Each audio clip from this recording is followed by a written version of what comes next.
Hello दोस्तों, कैसे हो सभी आप। आशा करता हूँ आप सभी ठीक ठाक होंगे। दोस्तों, आज हम ये जो हमारे पीछे बैठे हुए हैं ये हमारे मामा जी है। इनके जठेरे जो है वो स्वारी टकोली में है। आज हम वहाँ पे जा रहे हैं और आपको वहाँ जाने के लिए जो मार्ग है वो पूरा इस वीडियो के माध्यम से दिखाएंगे। गुड मॉर्निंग सभी रनौत भाइयों को, जठेरा बाबा जम्बा जी के श्रद्धालुओं को शुभकामनाएं। अब मैं यहाँ ये यात्रा हम स्वारी टकोली बाबा जी के स्थान के लिए जा रहे हैं, तो यहाँ से हम ये वीडियो बना रहे हैं जो कि आपकी सेवा के लिए प्रस्तुत किया जाएगा। तो ये अब हम पुराना बस स्टैंड ऊना में है, तो ऊना से ये स्थान जो है टकोली तकरीबन 33 किलोमीटर दूर है। तो अब ये हम पुराना बस स्टैंड पेट्रोल पंप के पास हैं, लाइट चौक के पास हैं। इसके आगे नया बस स्टैंड आएगा। उसके बाद हम झलेड़ा और भैरा बुड़ुही से होते हुए जोड़ और आगे टकोली स्वारी टकोली जाएंगे। तो उसका वृतांत भी मैं आपको बता दूंगा पूरा। तो अभी ये लाइट चौक है, ऊना का लाइट चौक है। तो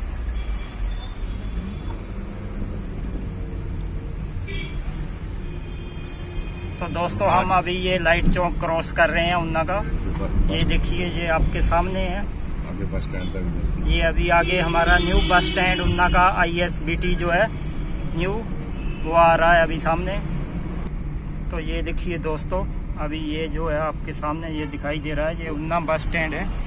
ये ऊना का ISBT है जो अभी न्यू बना है। ये देखिए, हिमाचल का सबसे सुंदर, ये हिमाचल का सबसे सुंदर जो हमारे प्लेन में जो है ऊना है, ये इसका यहाँ का सबसे सुंदर अभी तक ISBT तैयार हुआ है।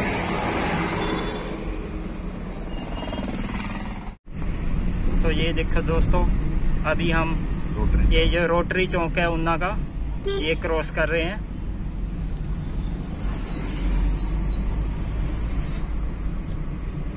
और ये जो आगे आ रहा है ये यहाँ पे बचत भवन है और ये DC ऑफिस है न्यू सेक्रेटेरिएट में। ये देखिए सामने। तो भाइयों, अब हम ऊना से बाहर निकल गए हैं। ये पुलिस लाइन ऊना जो है वो सामने है आपके। तो इसके बाद झलेड़ा चौक आएगा, तो उसके आगे फिर भैरा आएगा, बुड़ुही आएगा। तो आगे का वृतांत भी आपको हम बताते रहेंगे। ये हम ऊना से अब क्रॉस कर गए हैं। तो ये सभी इन्फॉर्मेशन आपके लिए, सब बंधुओं के लिए है कि जो भी बाबा जी की स्थान की दर्शन करने आए तो वो इस रास्ते से आ सकते हैं और आपको इसका आइडिया भी हो जाएगा। तो ये है आगे, ये आगे थोड़ा दूर पर ये झलेड़ा चौक आ जाएगा अभी। तो ये भाइयों है झलेड़ा चौक। तो यहाँ से मतलब हम अम्ब रोड पर चल रहे हैं, तो आगे फिर बुड़ुही आएगा। तो बुड़ुही से हम टर्न करेंगे स्वारी टकोली के लिए। इन्फॉर्मेशन के लिए वीडियो बन रहा है।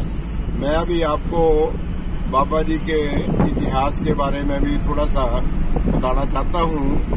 हमारे बाबा जी जो आपको इसका रोड मैप जो है उसका ही ब्यौरा दे रहा हूँ। अब आगे बुड़ुही आएगा, तो उसके बाद हम आपसे करेंगे चर्चा। तो भाइयों, ये है बाबा रुद्रानंद जी का गेट। बाबा रुद्रानंद जी जो डिस्ट्रिक्ट ऊना में बहुत एक महान स्थान है, एक बड़ा पवित्र स्थान है। यहाँ पवित्र धुआं जो हर टाइम जलता है, और बाबा रुद्रानंद जी का लंगर तो आपको पता हर टाइम हर समय 24 घंटे श्रद्धालुओं के लिए तैयार रहता है। तो ये स्थान बड़ा पवित्र स्थान है। यहाँ से क्रॉस करके हम जा रहे हैं। यहाँ इस गेट से तकरीबन ये कोई 1.5-2 किलोमीटर दूरी पर वो बाबा जी का आश्रम है। बाबा रुद्रानंद जी का तो बहुत ही एक बड़ी सच्ची गद्दी है। तो ये भी मैं आपके इंफॉर्मेशन के लिए यहाँ इसमें बता रहा हूँ। तो अगली कार्रवाई।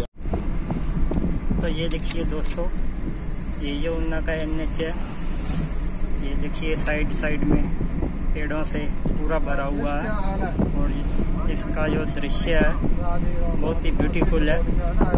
ये देखिए हिमाचल के सभी हाईवे में से ये भी एक प्रमुख हाईवे है और ये बहुत ही सुंदर है। ये देखिए ये साइड में ये सफेदे के ट्री है। ये देखिए तो ये देखिए दोस्तों, अभी ये बड़ूही चौक है। ये देखिए यहाँ से हमने टर्न ले लिया है दाएं बाजू, दाएं और से दाएं। और ये जो चौक है यहाँ से दाएं टर्न लेके स्वारी टकोली के लिए ये रास्ता जा रहा है। इसके आगे चौकी में आ आएगा, फिर जोड़ आएगा, फिर स्वारी, फिर टकोली। हाँ जी। तो ये देखिए दोस्तों, ये रास्ते में नीलकंठ का मंदिर आ रहा है। ये जो है नीलकंठ महादेव जी का मंदिर था। ये देखिए ये सामने नीलकंठ का मंदिर है जी, चौकी मनियार के पास। ये चौकी मनियारा के पास में है भाइयों। तो अब हम पहुंच गए हैं जोड़ चौक में। तो यहाँ से एक रास्ता है जी, वो सदाशिव बंगाणा के लिए जाता है, एक रास्ता खुराई के लिए भी जाता है। और यही जो लेफ्ट साइड चले पहुंच जाएंगे, फिर स्वारी के बाद टकोली आएगा। तो ये सदाशिव महादेव का मंदिर भी बहुत प्राचीन है, ध्यूसर महादेव भी कहते हैं इसको। तो ये बड़ा भारी भगवान भोलेनाथ जी का बड़ा सच्चा स्थान है। तो बहुत दुनिया यहाँ पर आती है। तो अब इसके आगे हम आगे स्वारी टकोली के लिए यहाँ से प्रस्थान करेंगे। पैदल जाते होते घर।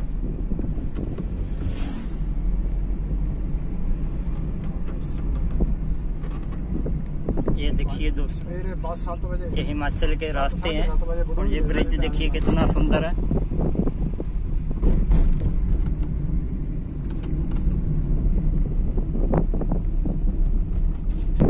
ये देखिए दोस्तों, ये हिमाचल का ट्रेडिशनल होम है जो पुराने स्टाइल में है। ये स्लॉट डले हुए हैं।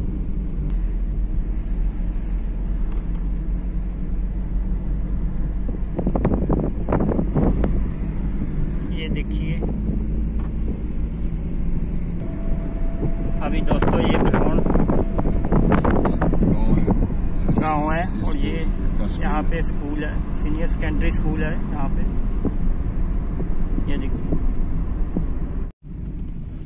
और करेंगे। ये देखिए दोस्तों, ये हमारा बड़ा ट्रेडिशनल गांव है। ये हमारे यहाँ रणौत बरादरी का, इसका नाम है नंदग्राम। तो यहाँ सारे ही ये हमारे रणौत बरादरी के लोग हैं और ये बाबा जी के बहुत सेवक हैं और बाबा जी की सेवा में भंडारे में बड़ा मेरा सहयोग करते हैं। तो सामने सदाशिव मंदिर की आपको व्यू दिख रहा है। गांव का जो है वो बड़ा योगदान रहा है बाबा जी के काम में। दोस्तों स्वारी में गांव स्वारी में पहुंच गए हैं। यहाँ से टकोली जो है वो 2 किलोमीटर दूर है। तो ये जो यहाँ का बाजार है स्वारी टकोली का, यहाँ कांगड़ा कोऑपरेटिव बैंक भी है इधर को। और यहाँ से हम टर्न करेंगे राइट को, ये जहाँ बस खड़ी है यहाँ से। तो अब हम जाएंगे टकोली को। तो ये स्वारी टकोली का कांगड़ा बैंक है। तो ये बाजार है स्वारी टकोली। तो यहाँ से हमने राइट को हम मुड़ रहे हैं यहाँ से। तो अब यहाँ से टकोली हम जल्दी ही मंदिर के परिसर में पहुँचने वाले हैं। तो ये देखिए दोस्तों, अभी हम ये अपना मंदिर के नज़दीक पहुंचने वाले हैं। तो ये देखिए यहाँ का जो व्यू है, देखिए कितना सुंदर और मनमोहक है। नीचे घाट और है। ये जो आपको सामने दिखाई दे रहा, ये टकोली पुल पड़ता है। ये जो ब्रिज है, ये टकोली का ब्रिज है। ये देखिए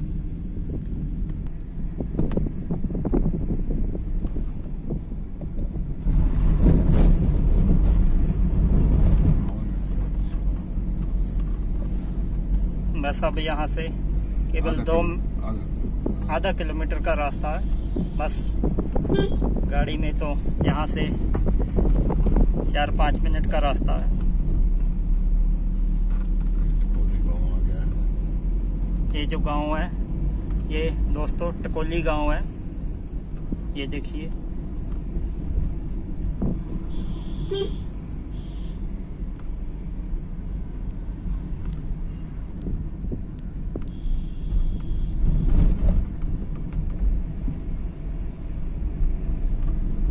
बस अब यहाँ से कुछ ही दूरी पे और है बाबा जी का गेट। तो मेन रोड छोड़ के बाबा जी के गेट में एंटर करेंगे तो ये बाबा जी का गेट है। अभी आगे ये ये देखिए दोस्तों ये आगे सड़क जो है वो चली गई ये है मेन गेट के लिए। ये मेन गेट है। सामने बाबा जी का हाल है, लंगर हाल है और यहीं पर तालाब है बाबा जी का और बाबा जी का मंदिर है। अग्यों ले लो बच्चे, तो ये देखिए दोस्तों अभी हम फाइनली ये बाबा जी के मंदिर में पहुंच गए हैं। ये देखिए ये हमारे मामा जी के जठेरे हैं और ये साथ में ये तालाब पड़ रहा है। ये देखिए कितना सुंदर तालाब पड़ रहा है यहाँ पे।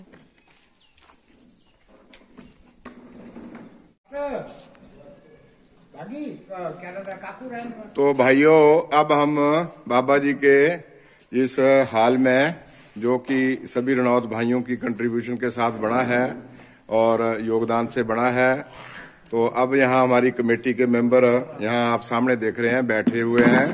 ये आज हमने मीटिंग जो है वो जो हमारा वार्षिक भंडारा होता है उसके लिए आज हमने ये मीटिंग रखी हुई है। तो ये हमारे भाई हैं जो इसमें सारे जो हमारा साथ देते हैं, भंडारा करते हैं, तो उसके लिए ही आज हमने मीटिंग रखी है। तो आगे इसका जो इतिहास है बाबा जी का वो भी मैं आपको फिर बाद में विस्तार से बताऊंगा। इससे अब ये मेरे साथी जो सहयोगी दीपू राणा जी हैं, तो ये यहाँ की वीडियोग्राफी और फोटो सामने बाबा जी का मंदिर है। ये मंदिर है, शिव मंदिर भी है, तालाब भी है, तो इसकी वीडियोग्राफी ये करेंगे। उसके बाद फिर अगली बात आपको हम बताएं। ये दोस्तों फाइनली हमने ऊना से जिस स्थान के लिए प्रस्थान किया था अभी हम वहाँ पे पहुँच गए हैं। ये मैं हूँ और ये मेरे साथ मेरा छोटा भाई है जो लड्डी है। तो मामा जी के साथ हम लोगों ने उनके गांव में आज यहाँ पे प्रस्थान किया है। गांव कटोली है।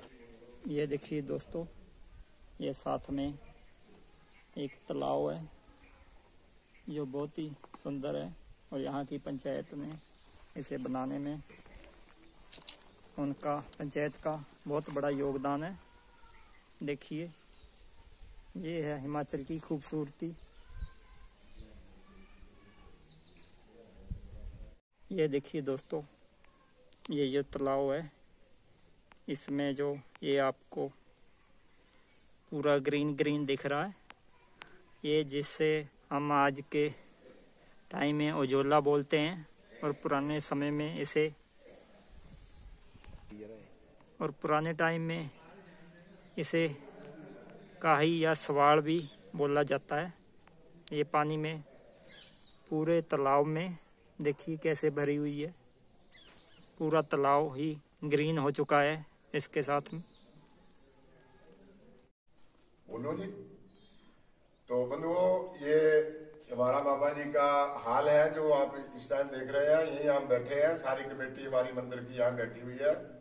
तो भाइयों ये जो आज हमने मीटिंग रखी थी, ये जो हमारा वार्षिक भंडारा होता है उस संबंध में रखी थी।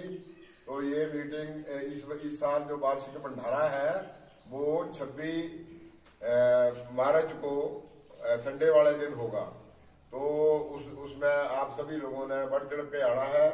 सभी भाइयों से प्रार्थना है कि सुबह सुबह जल्दी आने की कष्ट करें यहाँ हवन होता है पितरों के नाम का, और उसके बाद झंडा रस्म होती है, और उसके बाद जो है वो कीर्तन वगैरह होता है। तो उसके बाद भंडारा वितरण होता है। तो सभी ने जल्दी आने की कष्ट करना है। मैं आपको इस बाबा जी के इतिहास के बारे में थोड़ा सा बताना चाहता हूँ कि हमारे यहाँ शिवज्वाला है, शिव जी का मंदिर है। तो इसके साथ ही हमारे बाबा जम्बा जी का स्थान है, ये नाग देवता जी का स्थान है इधर। तो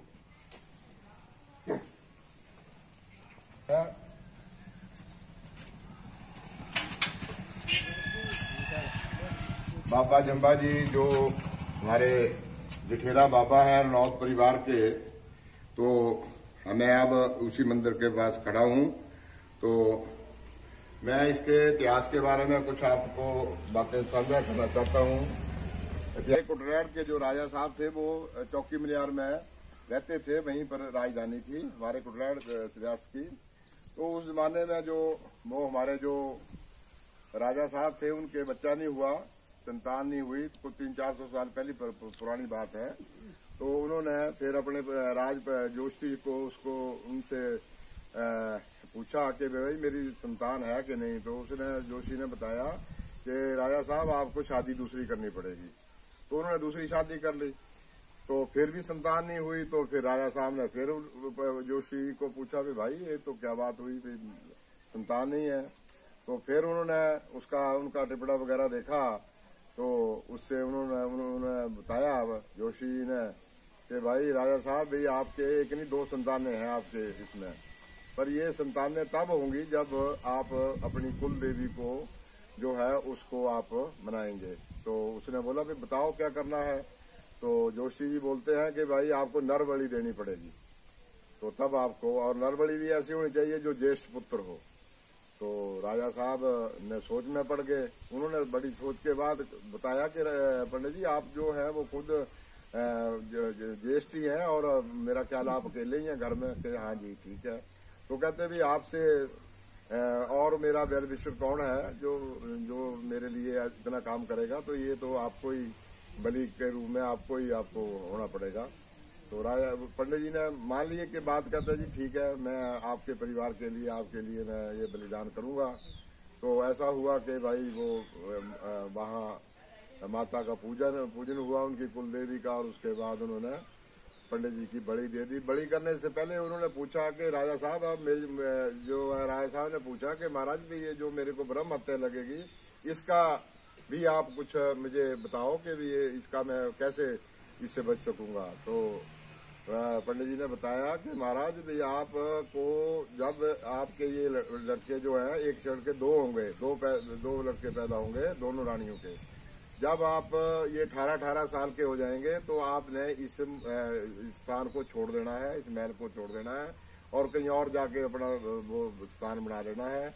और यहाँ पर इसमें किले में इस एरिया में मेरी भी कुछ समाधि बना देना और उसके बाद आपने छोड़ देना और जाके बस जाना, तब आपकी जो आगे वृद्धि होगी।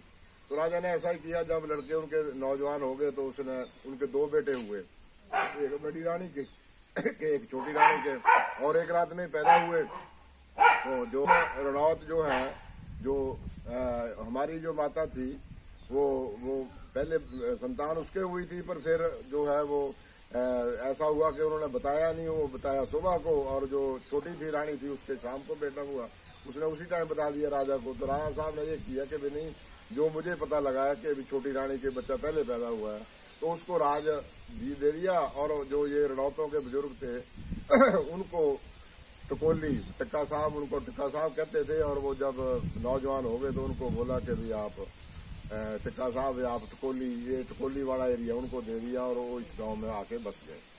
तो वो ही हमारे बुजुर्ग हैं, उनके ही आगे बच्चे हुए, पैदा हुए, उनके 6 लड़के हुए। तो उन्होंने जो बड़ा लड़का था वो बड़ा वो था, साधु स्वभाव था। तो उसने इस स्थान पर बैठ के भक्ति की और यहीं पर कुटिया बना के वो रहते थे। गांव तो यहाँ से थोड़ा सा ऊपर है जो इनके जो है टकोली का, रनौतों का, पर तो ये जो है वो हमारे जो बाबा जी थे, उन्होंने यहीं भक्ति की और यहीं से वो शपन हो गए। उसके बाद कोई लोग तो बुजुर्ग कहते हैं कि इस तालाब में शपन हो गए थे या कहाँ चले गए, कोई पता नहीं। तो ये है हमारे इनका जठेरा बाबा जी का जो इतिहास है और हम सब लोग इनको मानते हैं। जब लड़का पैदा होता है या कभी ब्याह शादी करते हैं तो इनको बधाई देते हैं। जब गाय भैंस नया होती है तो उस टाइम उनको इसकी दिहाड़ी जो है, पहला घी जो है वो यहाँ पर चढ़ाया जाता है। इनको जख के रूप में भी लोग कई कहते हैं। तो दिहाड़ी जो है वो गाय भैंस की वो यहाँ पर चढ़ाई जाती है। तो ये बाबा जी बड़े सच्चे हैं। हम भी ये 5-7 साल से जो है वो भंडारा कर रहे हैं यहाँ पर। तो सारे इकट्ठे होकर रनौत जो है वो हम भंडारा करते हैं। मुझे भी किसी महापुरुष ने, एक साधु महात्मा ने बताया था कि भाई अपने पितरों को मनाओ, अपने जठेरों को पास जरूर जाया करो और जाना इकट्ठे होके है। तो मेरी यही मनसा रहती है कि आप सभी जितने भी हमारे रनौत भाई हैं, दूर दूर से, मीरपुर से, मुकेरिया से, चंडीगढ़ से, दिल्ली से, कई लोग हमारे जो हैं वो इस भंडारे में आते हैं और हम सब इकट्ठे होकर यहाँ भंडारा करते हैं। इस साल भंडारा 26 मार्च का है, संडे है। उस दिन सभी लोगों से आपसे आग्रह है कि उस दिन आपने यहाँ पर जरूर आना है और बाबा जी के से आशीर्वाद प्राप्त करना है। तो दोस्तों, ये था हमारे मामा जी के जो गांव के जो इनके जठेरे हैं, ये इनका इतिहास था। इनके बारे में इन्होंने ये सभी जानकारी हम सभी से इस वीडियो के माध्यम से शेयर की है। अगर आपको हमारा ये वीडियो अच्छा लगे तो इसे ज़्यादा से ज़्यादा शेयर करें, लाइक करें और अपने अपने पितरों को इसी तरह आप सभी भी मानें और उनकी पूजा करें। तो अगर आपको हमारा ये वीडियो अच्छा लगा तो मेरे चैनल को ज़्यादा से ज़्यादा सपोर्ट करें और मेरे चैनल को सब्सक्राइब करें।